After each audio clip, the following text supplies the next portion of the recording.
Tata promotion ఒకటొచ్చుండే. అదే మా biggest promotion నాకు తెలిసి. ఓకే. టర్నింగ్ పాయింట్ గూడా అదే బాగుండే. అనిపిచ్చింది. బాగుండేనా? పైసలు పంచిచ్చిరా? పైసలొచ్చినాయి గానీ అంటే ఎక్కువగా పరిచయం అయిండ్రు. అవునా? మాకప్పటి ఇన్‌ఫ్లుయెన్సర్స్. వరకు కొంచెం పెద్ద ఇన్‌ఫ్లుయెన్సర్స్ పేరు వరల్డ్ మంచిగా. అంటే అప్పటి ఓకే. వరకు మేము ఇంట్లోనే చేస్తుండే గదా! హ్మ్. సో 2, 3 ప్రమోషన్స్ వచ్చినా మేము ఇంట్లోనే చేసినాము.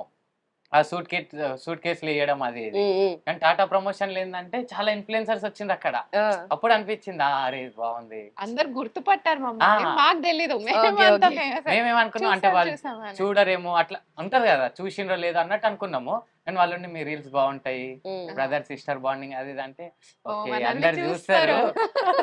ఇంకా పెంచాలా దీన్ని ఆ! అట్లా. బట్ ఎందుకని ఫ్రీక్వెంట్‌గా ఎక్కువ వీడియోస్ చేస్తలేరు మళ్ళా? ఈ నా మధ్య ఇగ షెడ్యూల్ టైం టైట్ ఉంటది. అచ్చచ్చా! నేను గూడా 6 వరకు బిజీ ఉంటా. 5:30కి నా ఆఫీస్ అయితది. యాక్చువల్ 3:30 వరకు మాకు మొబైల్ ఫోన్ అలో ఉండదు. హుహు. సో 5 వరకి నాకు కొన్ని వర్క్స్ ఉంటాయి గదా! అదయిన తర్వాత దాని తర్వాత 6, 7 అయితది ఇంటికెళ్ళనీకి 6:30.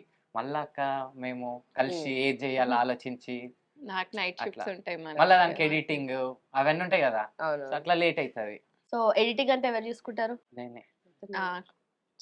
వద్దు. కదా చాలా చేస్తుందా? దరిద్రంగా చేస్తాడు. నేను మళ్ళీ చేయాల్సొస్తదది. అంటే నేను కానీ నీకు ఐడియా ఇస్తా. నువ్వు గూడా ఏమి నేర్చుకోవాలి ఇయ్యవు. గదా! మా అక్క గూడా నేర్చుకోవాలి గదా! ఇప్పుడు చాలా మొత్తం నేనే దరిద్రంగా చేస్తే ఎడిట్ చేసి బాగుండదు. అవును. పంపిస్తాడు. ఇది